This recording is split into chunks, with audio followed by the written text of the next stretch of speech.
자, 그 다음에 자본시장법과 관련된 내용입니다. 여지껏 이제 은행과 관련된 거였다면 이제 자본시장법입니다. 그럼 이제 자본시장법은요, 이제 사실 이제 자본시장법이 굉장히 중요하게 많이 다뤄주고 있다가 이제 금소법이 등장하면서 약간 이제, 이제 금소법 쪽으로 이제 많이 쏠리고는 있는데 그래도 이제 자본시장법이 굉장히 중요하죠. 보시면 일단 기능별 규율 체계죠, 그렇죠? 그러니까 이제 과거에 뭐 앞에서도 우리 그 금소법 설명을 드리면서 이제 말씀드렸습니다만.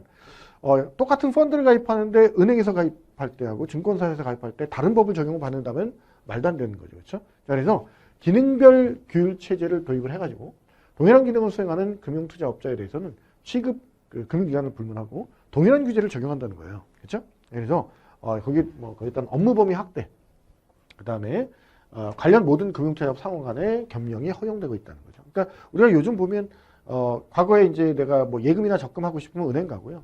보험 가입하고 싶으면 보험회사 가고, 펀드 가입하고 싶으면 증권회사 가고, 이렇게 뭐 했는데, 요즘 이제 한 군데 가서 다 하죠. 은행 가서 뭐 예금 적금도 하고요, 보험도 가입하고, 펀드도 가입하고 다 하잖아요. 그죠?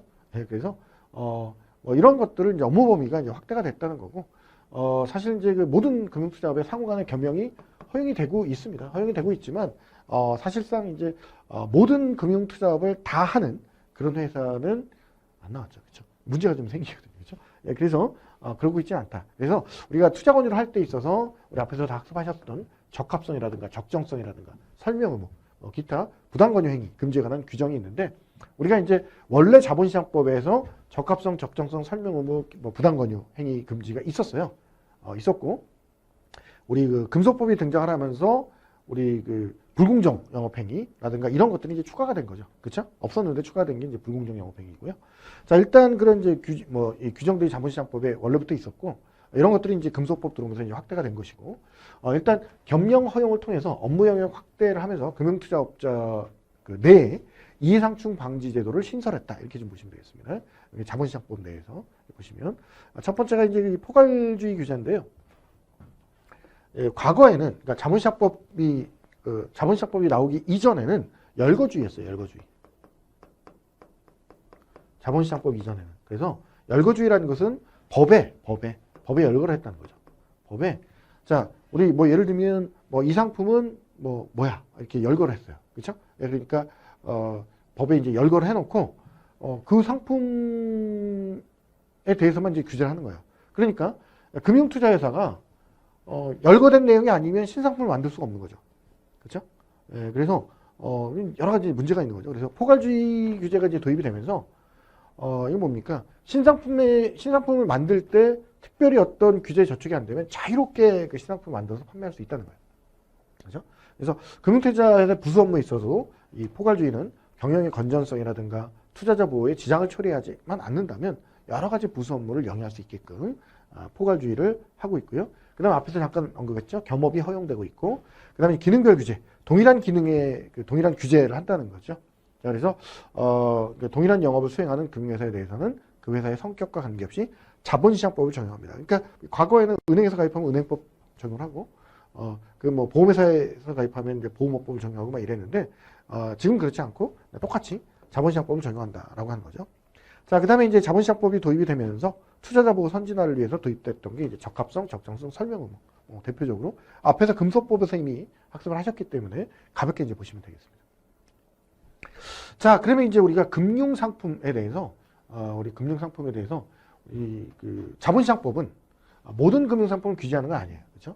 자본시장법은 그 금융상품 중에서 투자성이 있는 거, 이걸 금융투자상품이라고 규정을 하고 이걸 자본시장에서 거래하는 행위를 규제하는 법이 자본시장법입니다.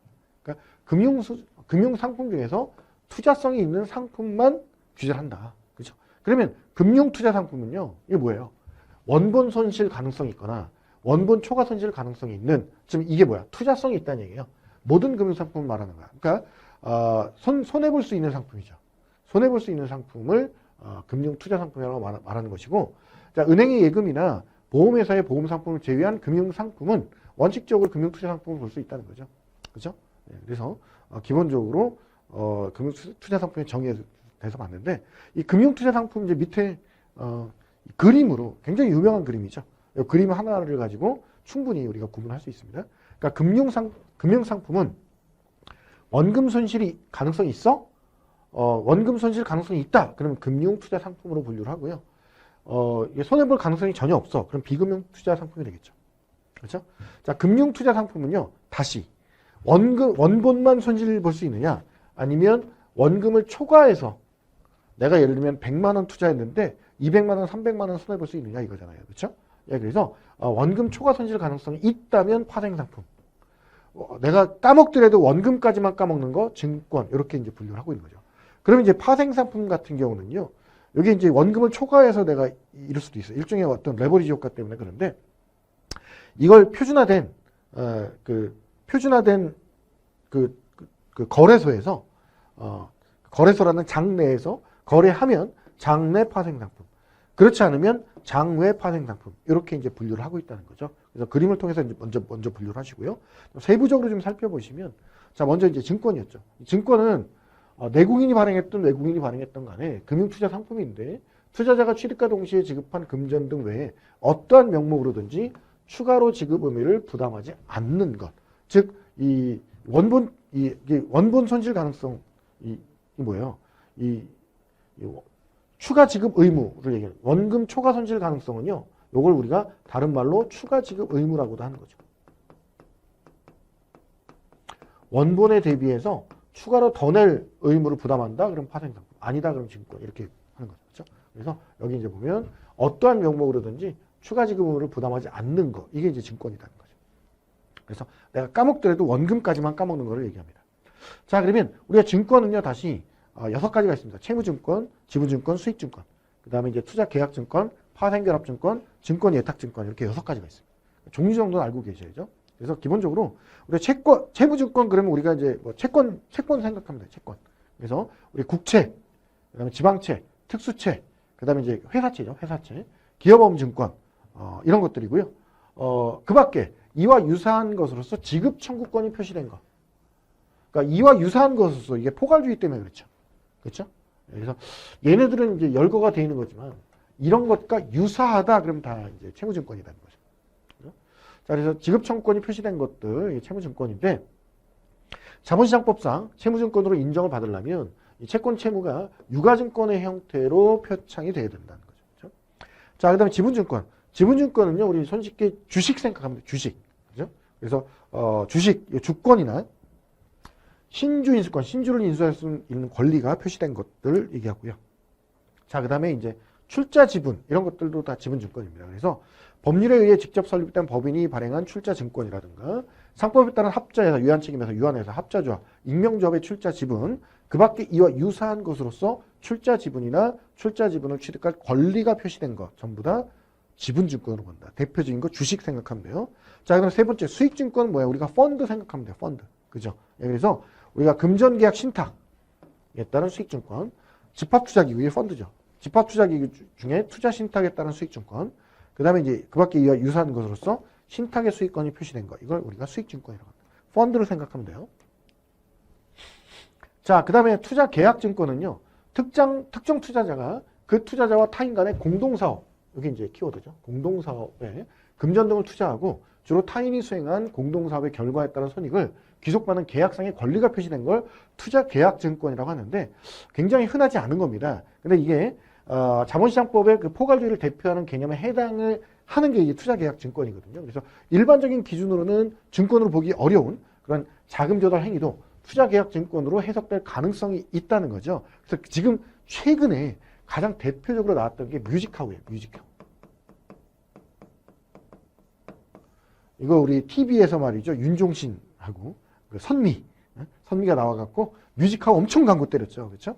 근데 사람들이 뮤직하우 보다 보니까 뮤직하우? 이게 이건데? 라고 막 민원이 제기가 되기 시작한 거예요. 그래서 금융위가 그 결론 내렸죠. 이거 투자계약증권 맞다.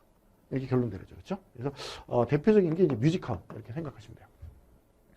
자, 그다음에 이제 파생결합증권인데요. 파생결합증권은 어떤 기초자산이 있죠. 뭐 주식이라든가 이런 기초자산의 가격, 이자율, 지표, 단위, 그다음에 이걸 기초로 한 지수, 주가지수라든가 이런 변동과 연계해서 미리 정해진 방법에 따라 미리 방법을 정해놓죠. 지급하거나 회수하는 금전 등의 결정된 권리가 표시된 거. 이게 이제 파생결합증권이고요. 그러니까 뭐 쉽게 얘기하면 기초자산이 앞으로 이제 오를 거냐 떨어질 거냐 이 미래가격을 맞추는 방식이죠. 그렇죠? 보통 이제 우리가 서로 반대 방향으로 내기를 걸고 못 맞춘 자가 맞춘 자한테 돈을 주는 방식하고 유사하다. 이렇게 설명을 하고 있고요.